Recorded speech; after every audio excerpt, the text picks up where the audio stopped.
To kick off our final leg of our journey through Unit 6, Statistics and Probabilities, we're going to be talking quickly about what we call the uniform distribution. And it's a probability distribution which every value is equally likely, like rolling a die, like rolling a six-sided die one time. And as you know, the numbers 1 through 6 are equally likely to appear. And so if we say, well, what's the probability that x is equal to 1? Well, that's 1/6. What's the probability that x is less than or equal to 1? Well, that's also 1/6. Probability that x is less than or equal to 3. Well, that's a 3, a 2, or a 1. Well, that's half of the numbers on a die, so that's going to be, the probability would be half. And so if we say, what's the probability that x is less than or equal to 6? Well, that's going to happen all of the time, so the probability would be 1.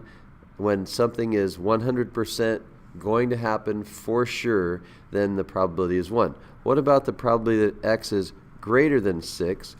Well, if it's impossible to happen, then we would say that the probability is 0. And then what about if we said, what's the probability that x would be in between, let's say 5 and 3?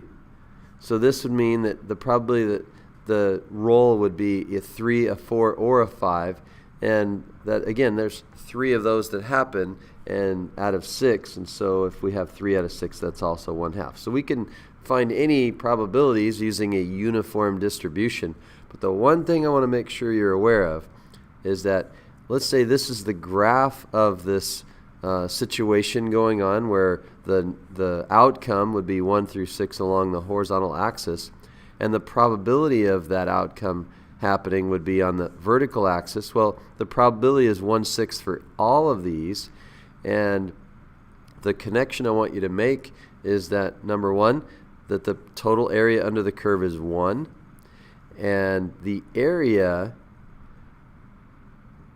the area is like, so that, let's say the probability that x is less than or equal to 3, that's what we show here. The probability that x is less than or equal to 3 would be the area from at or below, so below the number 3. So if we go 1, 2, 3, there's the 3 units right there. That area right there is half of the whole box, and the area is the same as the probability. So this is key in making a connection between what we're doing right here and the next part of what we're going to be doing, the standard normal distribution.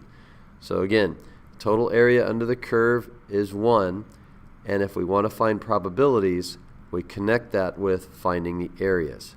So all you have to do is, if you want to find a probability, find the area, and that's the answer to your probability question. So that's, again, one of the key connections I want you to make, and I'll see you in the next video.